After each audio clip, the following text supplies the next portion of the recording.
What kind of man asks for a divorce at his wife's mother's burial while she's 7 months pregnant? People say you can tell when something is about to go wrong, but that morning in Modesto, California, it wasn't a feeling Naomi Benton could put into words. It was more like her body was tired in places grief doesn't normally touch. She stood near the burial plot with her hands pressed against her belly, her breath moving slow as she tried to steady herself. The air felt thick, almost humid, even though it was early. Family members gathered in small circles, whispering to each other, passing tissues, brushing raindrops from their jackets. Naomi wasn't paying attention to any of that. Her eyes were on a single spot, the polished mahogany casket that held her mother. She tried swallowing the knot in her throat, but it only tightened. She leaned slightly toward her husband, Ethan Caldwell, the man who was supposed to be her anchor. She slipped her fingers around his, hoping for a squeeze back, hoping for something warm, something human. But Ethan didn't move. He stood rigid, almost stiff, his eyes fixed somewhere far away, past the headstones, past the gathering crowd, past the moment she desperately needed him present. His jaw twitched slightly, but he didn't look at her, not even once. Naomi whispered, "Are you okay?" Her voice was small, fragile, the kind of voice that comes from a person who has run out of strength but has to keep going. Ethan let out a short breath, like she had annoyed him.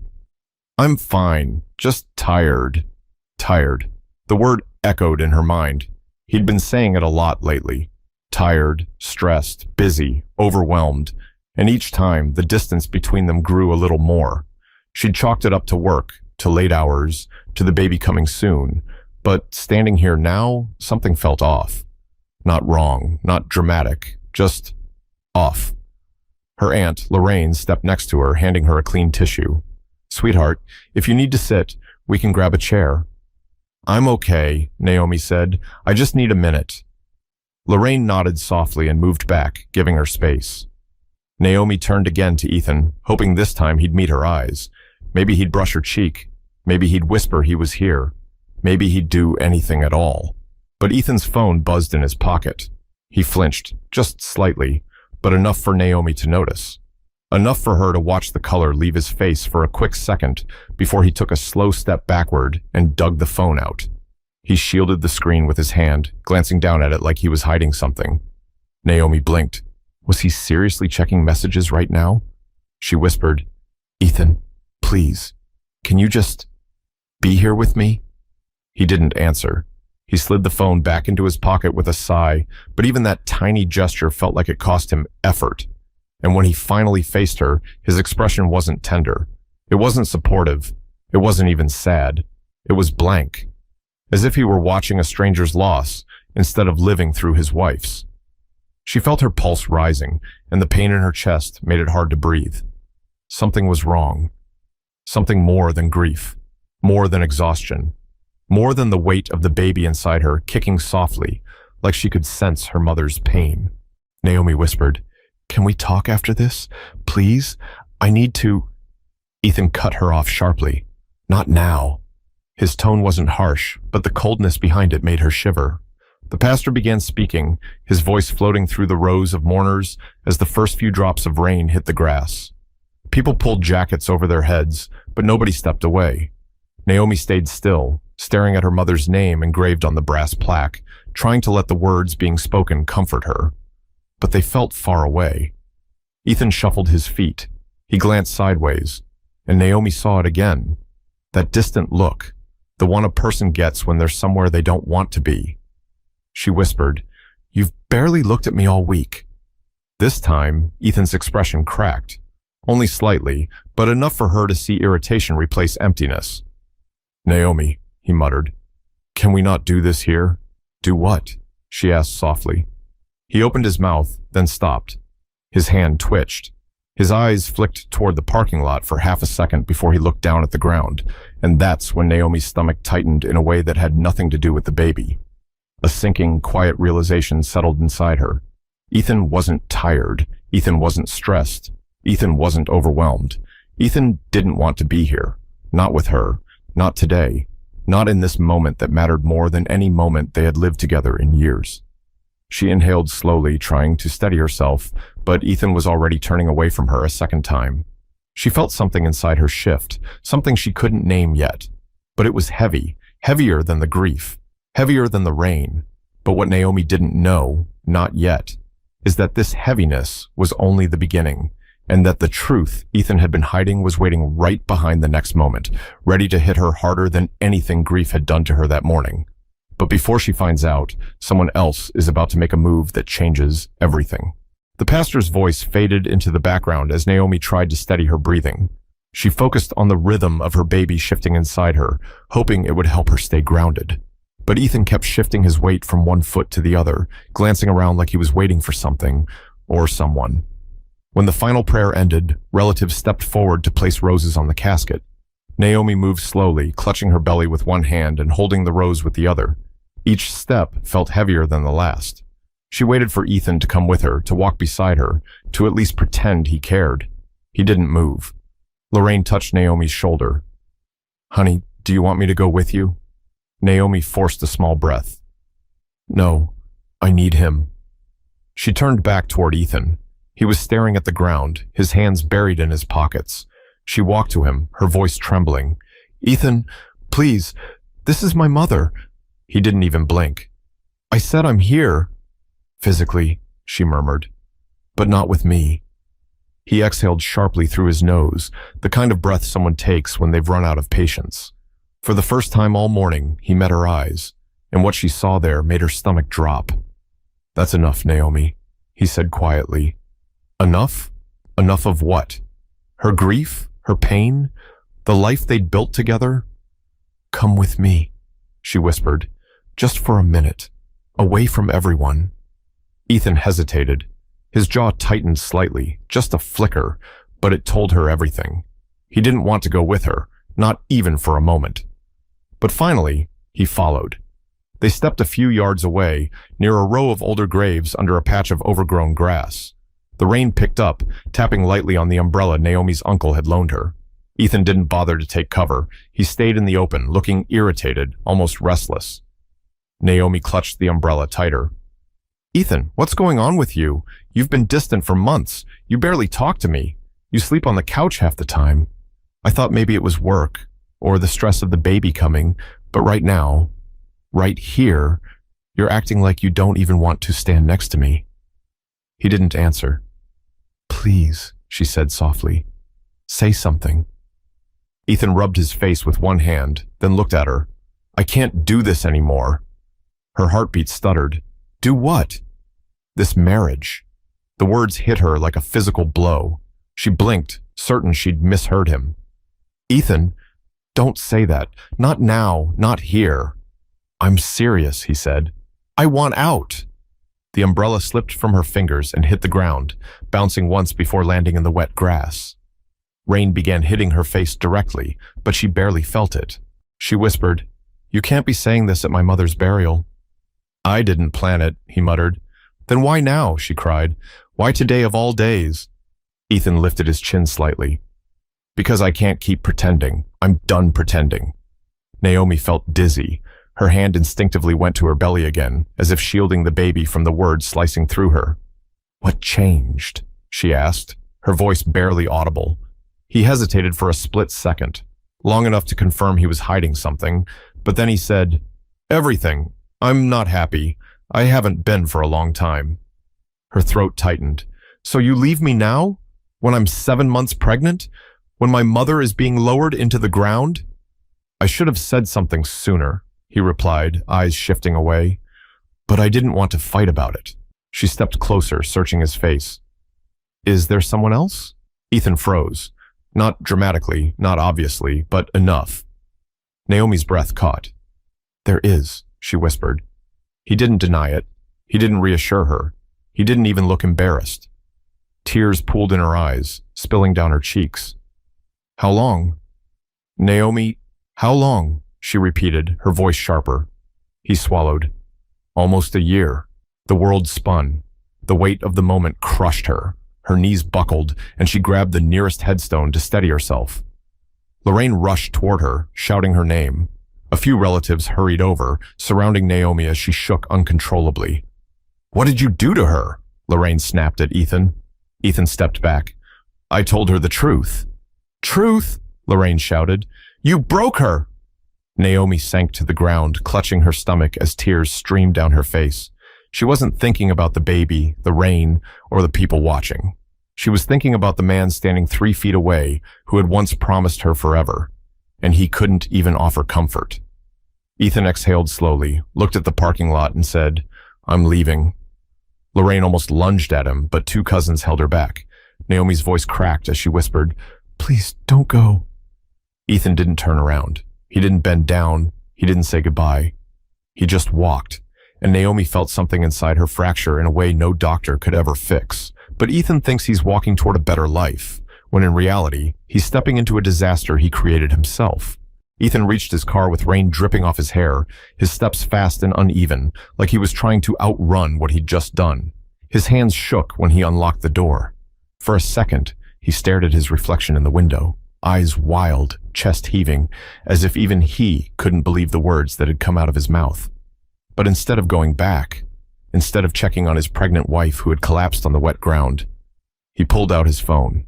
A message sat on the screen. Claire, are you coming? I can't wait much longer. His jaw clenched. He typed back quickly. Ethan, leaving now. He climbed into the driver's seat and slammed the door. The silence inside the car wrapped around him. No crying, no pastor's voice, no whispers from relatives looking at him like he was a monster. He almost felt relieved. Almost. He started the engine and pulled onto the street, heading across town toward a small rental house on Tully Road. The windshield wipers swiped away the rain, but not the image of Naomi falling to her knees. He gripped the steering wheel harder. She'll be fine, he muttered to himself. She has her family. He said it again, louder this time. She'll be fine. But the words didn't sound right. They felt thin, weak. Still, he kept driving. The house came into view, a tiny one-story with chipped white paint and a sagging porch. Claire hated how it looked. She wanted Ethan to get them a bigger place, something with more light, more space, more money. But Ethan could barely afford the rent now that he was splitting expenses between 2 lives. He parked and took a long breath before knocking on the door. Claire opened it almost instantly. Her blonde hair was pulled into a messy bun, and the oversized t-shirt stretched tightly over her 8-month belly. She looked tired, swollen eyes, swollen ankles, but when she saw Ethan, she cracked a smile. There you are, she whispered, reaching for his shirt. He stepped inside. She closed the door behind him. She kissed him first, quick and hungry, but when she pulled back, she studied his face like she was searching for clues. What happened? You look shaken. Ethan forced a tight smirk. I told her. Claire's eyes widened. You did? Yeah, it's done, he says. So it dies, he said, brushing rain off his jacket. I told Naomi I want a divorce. Claire placed her hands on her belly, almost relieved. Finally, I didn't think you'd actually say it today. He shrugged. Had to happen at some point. She raised an eyebrow. At a burial? Ethan, that's not exactly... She cornered me, he snapped. Started asking what was wrong. She kept pushing. I couldn't keep lying. Claire tilted her head slightly. And how did she take it? He didn't answer right away. Instead, he walked toward the narrow kitchen, pretending to be focused on a glass of water. Claire followed him, one hand pressing into her lower back. Ethan, she said quietly. How did she take it? He swallowed hard. Not well. Claire let out a breath. She'll get over it. Maybe, he murmured, but her family watched the whole thing. Well, of course they'd be upset, Claire replied. You're leaving a pregnant woman at a cemetery. Nobody's going to clap for you. Ethan shot her a glare. You wanted this. Claire held up her hands. I wanted you to make a decision. I didn't tell you to announce it while she was crying over a casket. He ran a hand through his hair. She kept pressing. I couldn't breathe. Claire moved closer. You're here now. That's what matters. But something shifted in her tone, something that wasn't softness. It was closer to possession, as if taking him from Naomi wasn't enough. She needed him entirely. Sit down, she said, guiding him to the couch. Tell me everything. Ethan sank onto the cushions. He took a slow breath. She asked if there was someone else. Claire's expression tightened. And? I didn't lie, he said. I told her yes. Claire blinked. You told her about me? Not by name, he replied. But she knows. Claire rested a hand on her belly again. Well, that's that. She'll get used to it. She doesn't really have a choice. He flinched at the words. She's 7 months pregnant. Claire frowned. And so am I. He looked at her, really looked at her, and for the first time something uneasy flickered inside him. Not regret, not guilt, just uncertainty. Claire was wonderful at first, funny, bold, full of energy. He'd felt alive around her, like he was 20 again. But now, with the baby almost here, she wasn't light anymore. She was pressure, constant pressure. When are you telling her about the baby? Claire asked. Ethan's blood ran cold. I'm not. She stiffened. Why not? Because she doesn't need to know right now. We're barely sorting out the divorce. Claire stared at him. You promised you'd tell her. He shook his head. I said I'd handle it. She crossed her arms. Ethan, she deserves to know.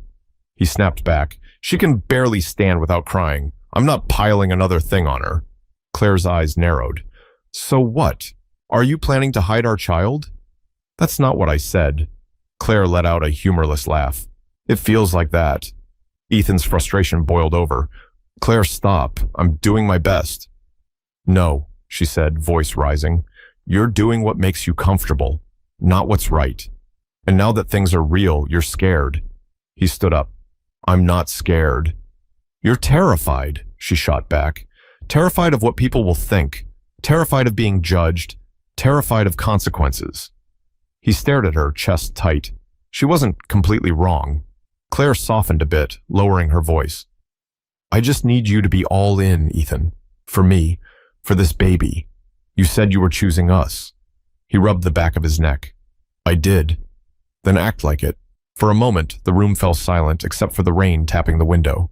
Ethan looked at Claire. He looked at her swollen belly.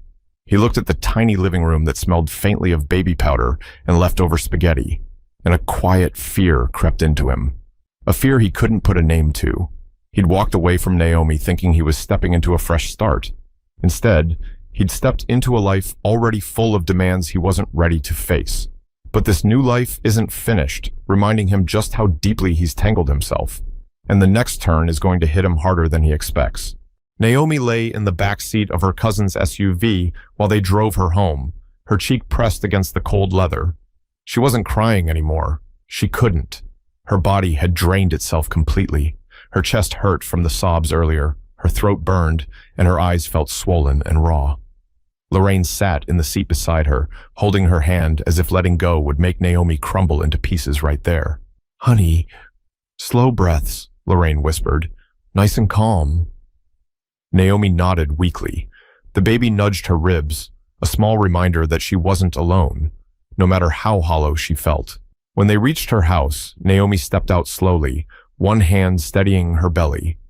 The porch felt unfamiliar, as if she were walking into someone else's life. The curtains in the living room window were half closed. The doormat Ethan picked out last year still sat in front of the door.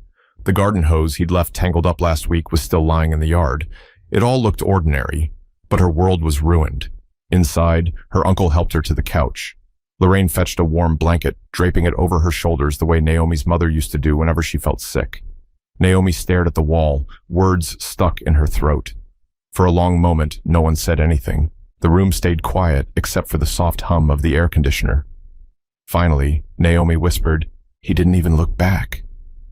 Lorraine squeezed her hand. "A man who can walk away like that, baby, he's not the one who deserves you." Naomi shook her head weakly. "I thought he loved me." Her uncle sat on the coffee table, leaning forward. "Love doesn't make someone leave you at a cemetery. That wasn't love. Whatever he was feeling, it wasn't love." The words stung, but not because they were harsh, because they were true. Naomi brought both hands to her face. "What am I going to do?" Lorraine moved closer. "You're going to breathe. You're going to take things 1 hour at a time. And you're going to remember that you have people who will walk through this with you." Naomi wiped her cheeks. "Was it something I did? Something I didn't do?" "No," Lorraine said firmly. "This is on him, not you." Naomi leaned back, her fingers trembling. She remembered the way Ethan had looked at her, cold, distant, irritated. She remembered how he flinched at his phone like someone was controlling him. She whispered, "He's been lying to me." Her uncle sat up straight. "About what?" "Everything," she said. "It wasn't just work. It wasn't stress. It was something else." Lorraine met her eyes. "Someone else." Naomi closed her eyes tightly. She didn't want to speak it out loud, but the truth pressed on her chest until she forced herself to say it. He didn't deny it. Silence filled the room. And then Naomi broke again. Not the screaming kind, not the collapsing kind. Just quiet, painful tears that rolled down her face as she held her belly. "I didn't even see it," she whispered. "I didn't notice, because I trusted him so much." Lorraine leaned closer. "Sweetheart, you were grieving your mother. You were preparing for your baby. You weren't expecting betrayal. You were expecting support." Naomi sniffed. "I gave him everything I could, everything I had." Her uncle looked down, thoughtful for a moment. Then he spoke in a low voice. "Your mother didn't raise you to be anyone's second choice." The words cut cleanly through the air. Naomi felt an invisible shift inside her. A small one, but real. A crack where light could eventually enter. She wasn't strong yet. She wasn't healed.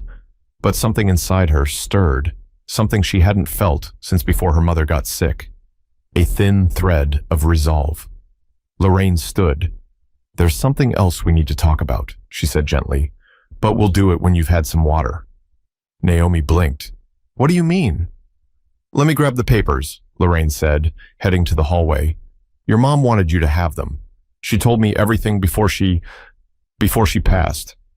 Naomi frowned. "Papers?" Her uncle exchanged a glance with Lorraine, one of those glances that meant they'd been keeping something quiet, waiting for the right moment. Naomi sat up straighter. "What kind of papers?" Lorraine returned, holding a large envelope, thick enough to need rubber bands around it. She placed it carefully on Naomi's lap. "Your mother left something behind," Lorraine said softly. "And she made me promise to give it to you after today." Naomi stared at the envelope. Her heart thudded painfully. "What is this?" "Everything she never told you," her uncle said. "Everything she didn't want you and Ethan to depend on." Naomi swallowed hard. The weight of the envelope felt unreal. "I don't understand." "You will," Lorraine murmured. "And Naomi, this is going to change things." Naomi touched the edge of the envelope with her fingertips, not ready to open it yet. Her voice trembled as she asked, "Is it bad?" Lorraine shook her head slowly. "No, sweetheart. It's the opposite." Naomi exhaled shakily. For the first time since the cemetery, something in her chest loosened, just a little. She didn't know what was inside. She couldn't imagine anything helping her right now, not after losing her mother and her husband in the same hour. But Lorraine's expression wasn't pity, it was reassurance. And that alone made Naomi's pulse quicken. But before she opens those papers, the truth about her mother and her own future is about to turn everything upside down. Naomi stared at the thick envelope on her lap as if it might start moving on its own. The room felt heavier, quieter. Even the air conditioner seemed to hush itself. Lorraine sat beside her, gently rubbing her back, while her uncle watched with a steady expression that hid more emotion than he let show. Naomi finally whispered, "Can someone open it for me? My hands are shaking too much." Lorraine nodded. "Of course, honey." She slid off the rubber bands and opened the flap. Inside were several neatly stacked documents, some typed, some handwritten. A few had official seals from banks Naomi had never heard of. Lorraine laid the first page on the coffee table. Naomi hesitated. "What is all this?" Her uncle leaned forward. "Start with this one," he said, handing her a single sheet printed with a law office header and a date from just 2 weeks ago. Naomi took a deep breath and read the top line aloud. "This is the last updated will and testament of Teresa Benton." Her voice cracked halfway through her mother's name, but she forced herself to continue. She owed her mother that much. Lorraine reached over and pointed to a paragraph half down the page. "Start there." Naomi followed her finger and read slowly. "I leave my entire estate, including all properties, investments, accounts, and personal holdings, to my daughter, Naomi Benton." She frowned. "Entire estate? What estate?" Her uncle let out a breath. Naomi, your mother didn't live the life you thought she did. Naomi blinked. She worked at the hardware store for 20 years. That was by choice, Lorraine said. She didn't need the money. She liked the work. It kept her grounded. Naomi shook her head. This can't be right. We barely made rent when I was a kid. That's because she was saving everything, Lorraine replied softly. Your mother lived modestly because she didn't trust people's intentions. She wanted you to grow up strong, independent, not expecting anyone to hand you anything. Naomi stared at the paper again, her pulse pounding harder. How much are we talking about? Lorraine reached for another document, a financial summary printed across 3 pages. She set it gently in front of Naomi. You might want to sit back, her uncle said. Naomi swallowed hard and flipped the first page. There were columns of numbers, lists of assets, property addresses, investment accounts, and something about tech shares purchased decades ago before any of the companies were worth anything. When she reached the bottom of the second page, her breath stopped. Her voice came out thin and quiet. This says, $512 million? Lorraine nodded. That's the last valuation her lawyer gave. Your mother built it slowly, carefully, over years. Some of those investments multiplied beyond anything she expected. Naomi's ears rang. She wasn't sure if she was breathing. Her uncle leaned closer. Your mother wanted to tell you earlier, but when she got sick, she wanted to protect you. She wanted to wait until the right moment, a moment when you needed strength the most. Naomi's eyes filled again, but this time the tears felt different, less like heartbreak and more like disbelief wrapped in grief. She never said a word, Naomi whispered. Not once. She didn't want Ethan knowing, Lorraine said carefully.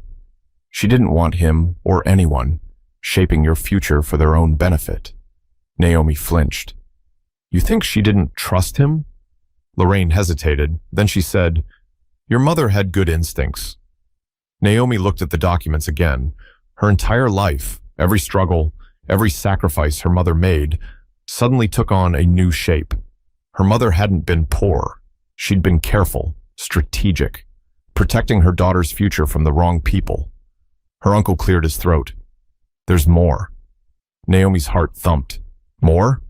Lorraine picked up a smaller envelope with Naomi's name written in her mother's handwriting. Curved, neat, familiar.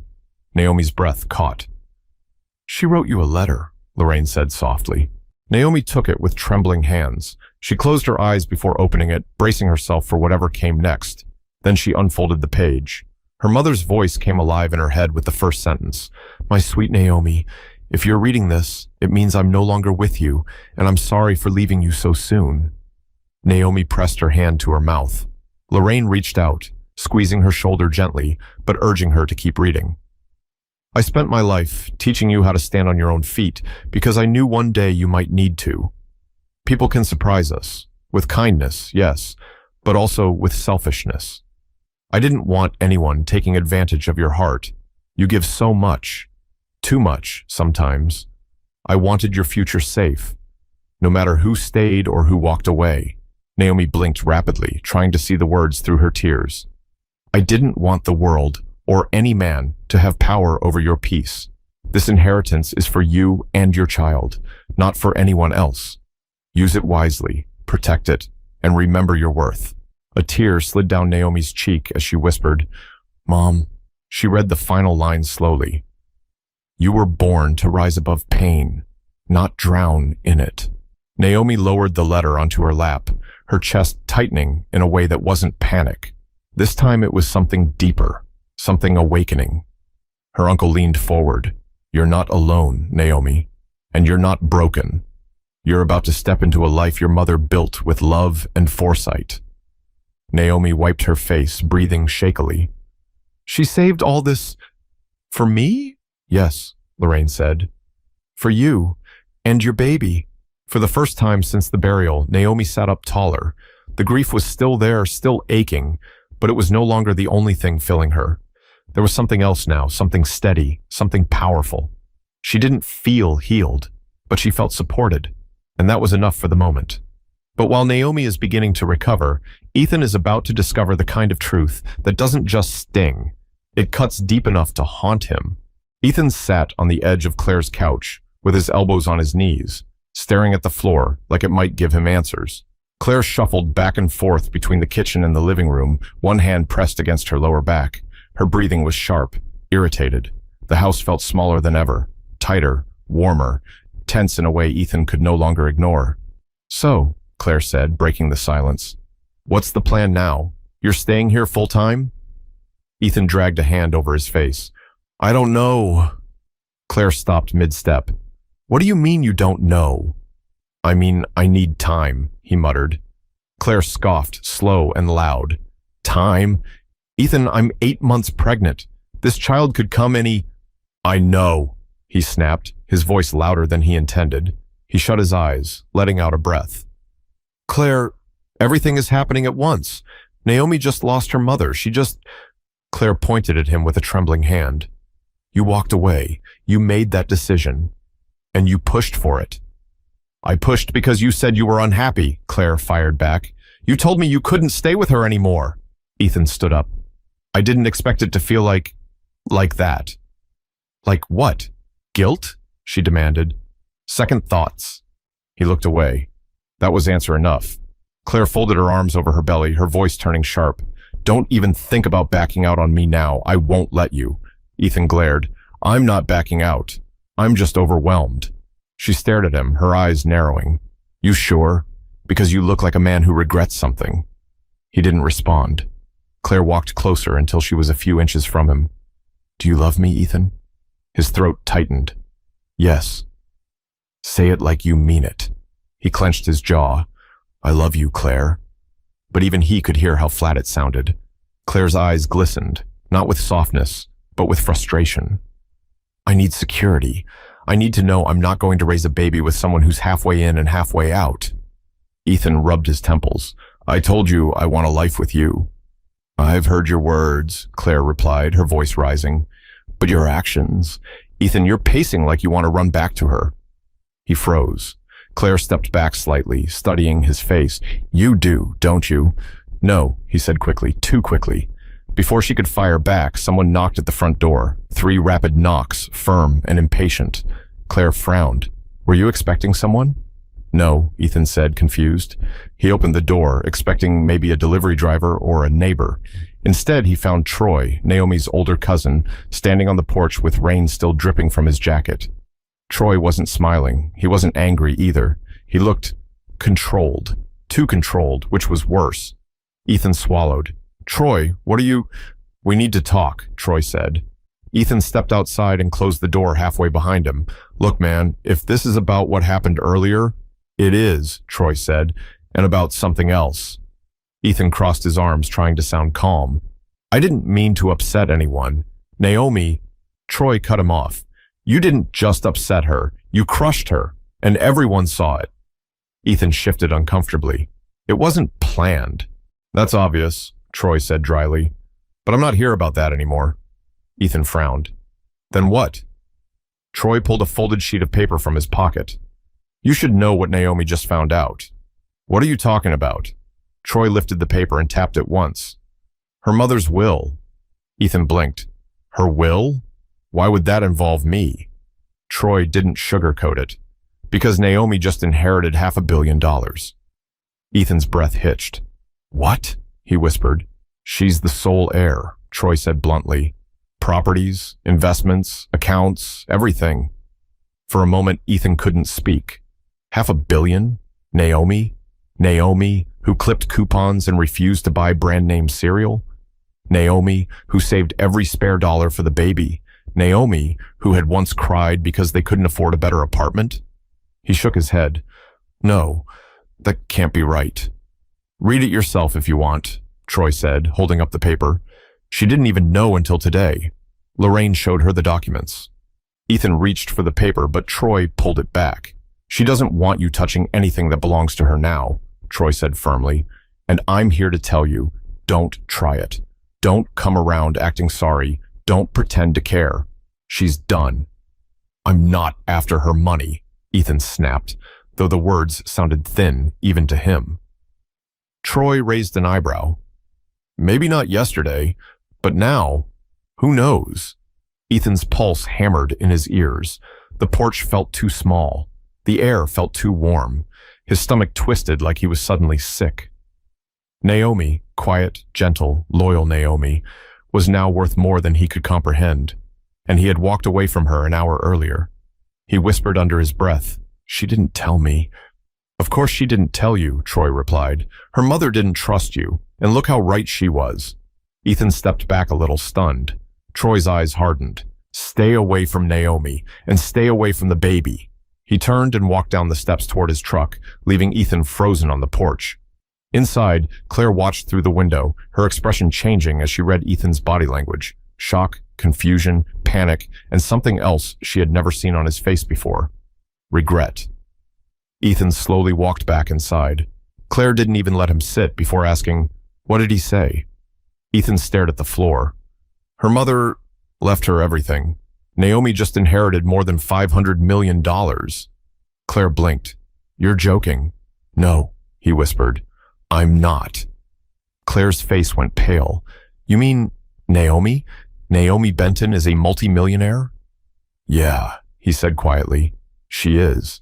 Claire pressed her hand against the wall to steady herself.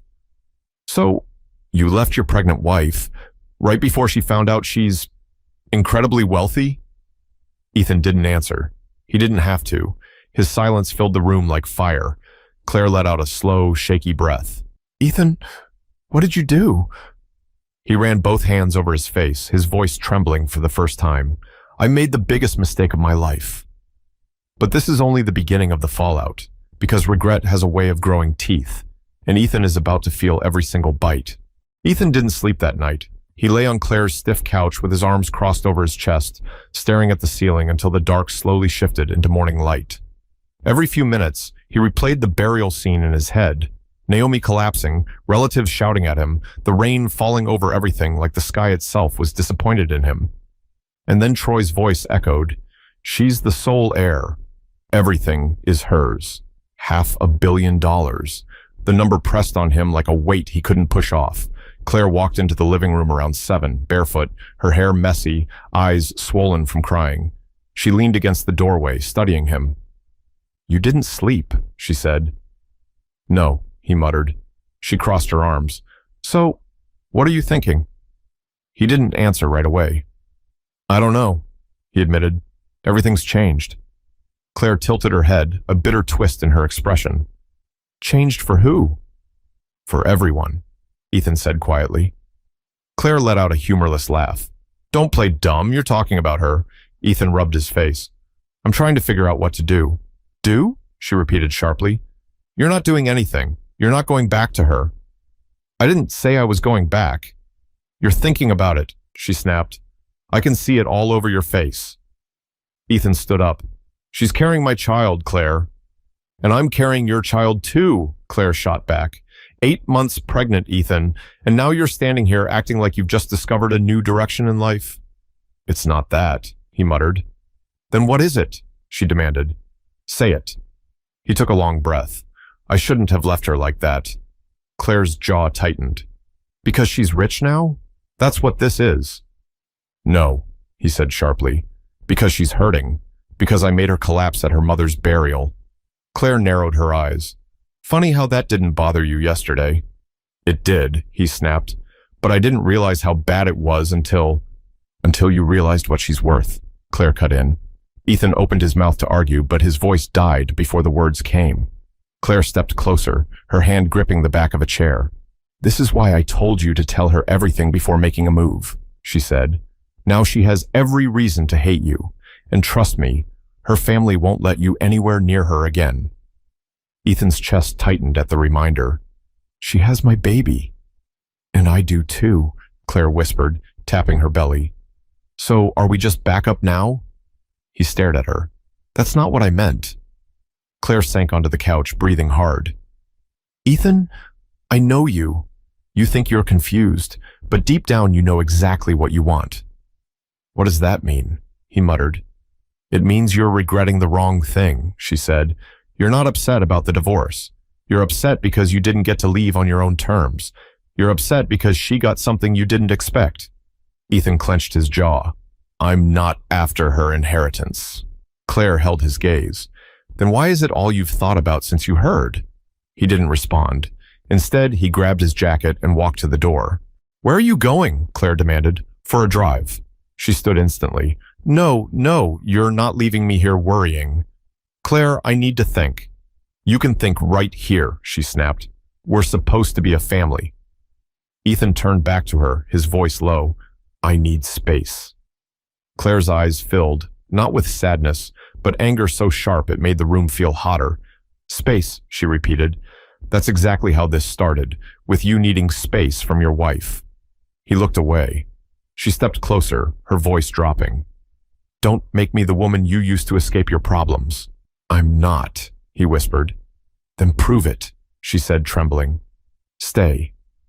Ethan hesitated, just long enough to confirm her fear, then stepped outside and closed the door behind him.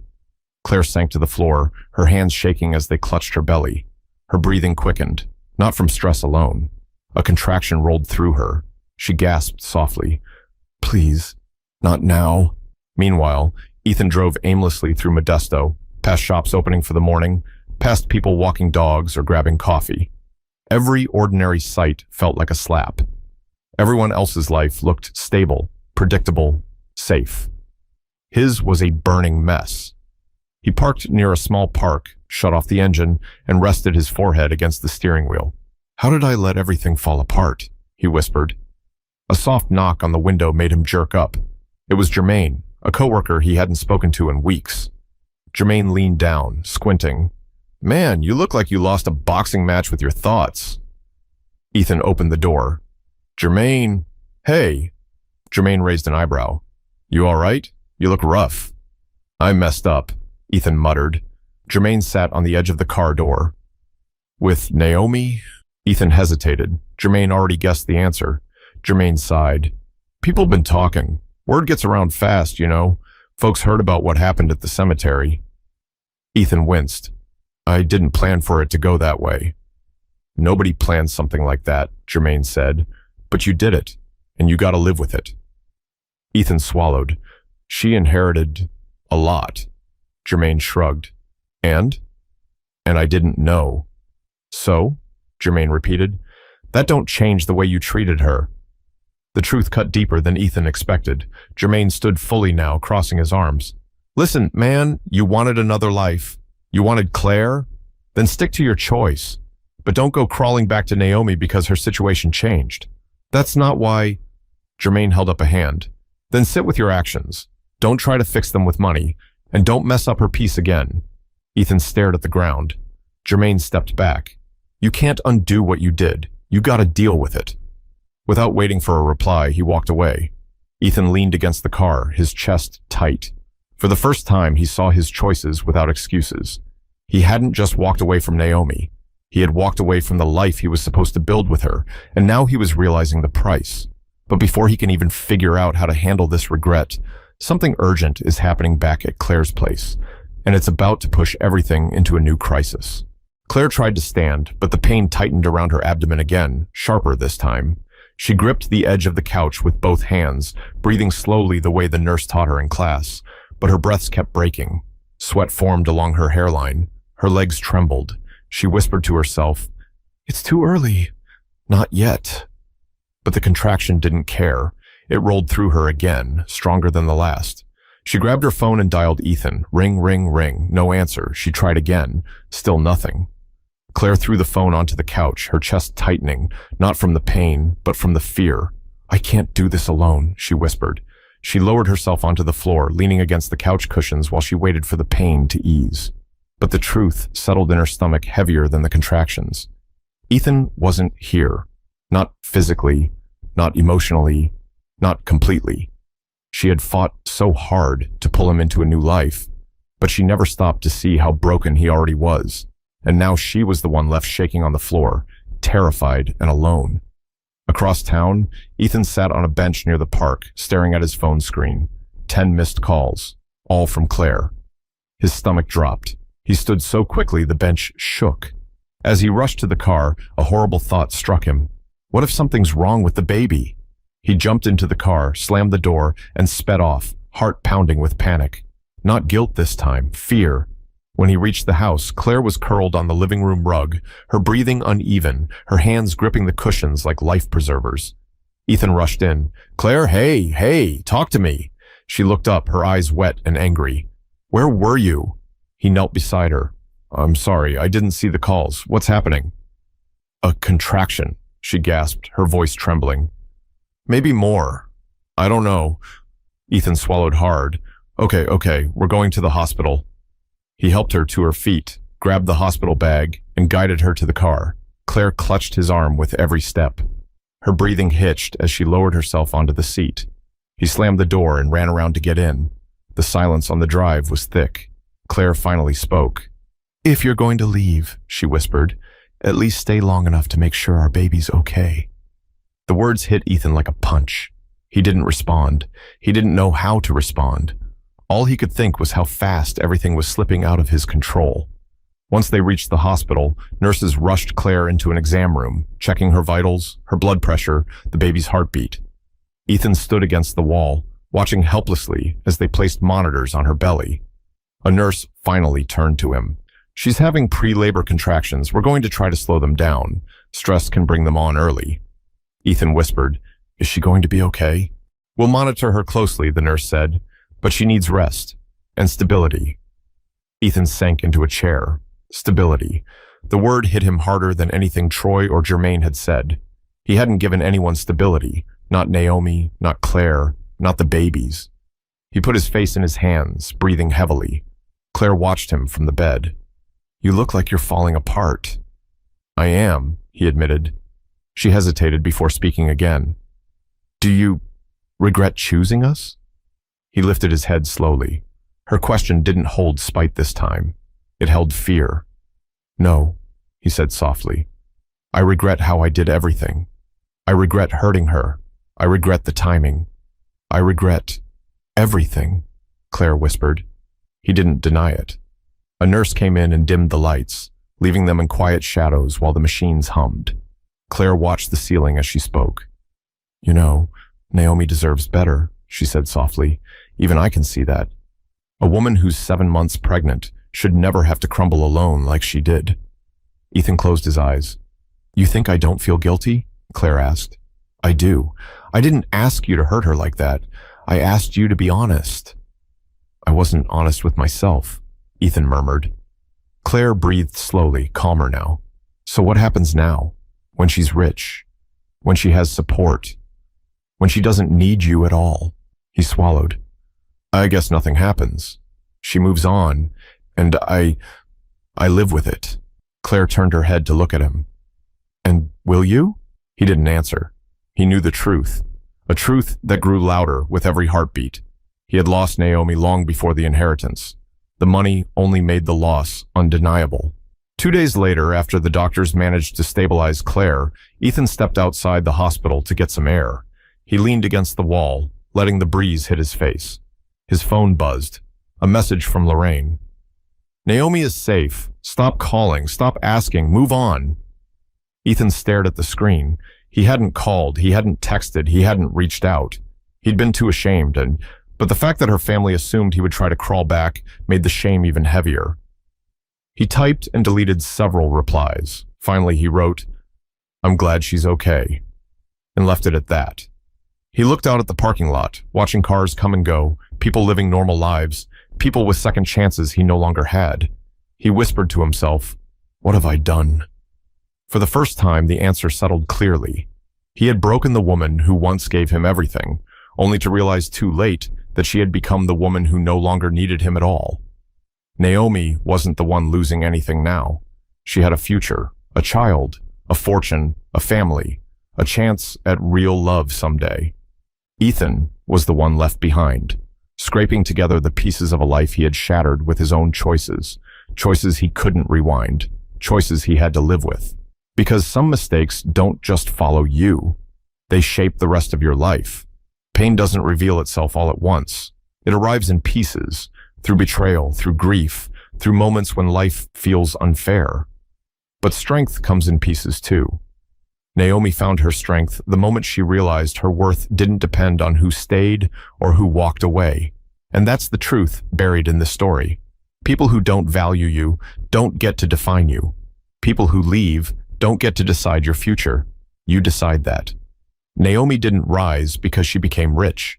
She rose because she chose herself. And Ethan? He learned a truth many discover too late. When you mistreat the right person, you lose far more than you ever expect.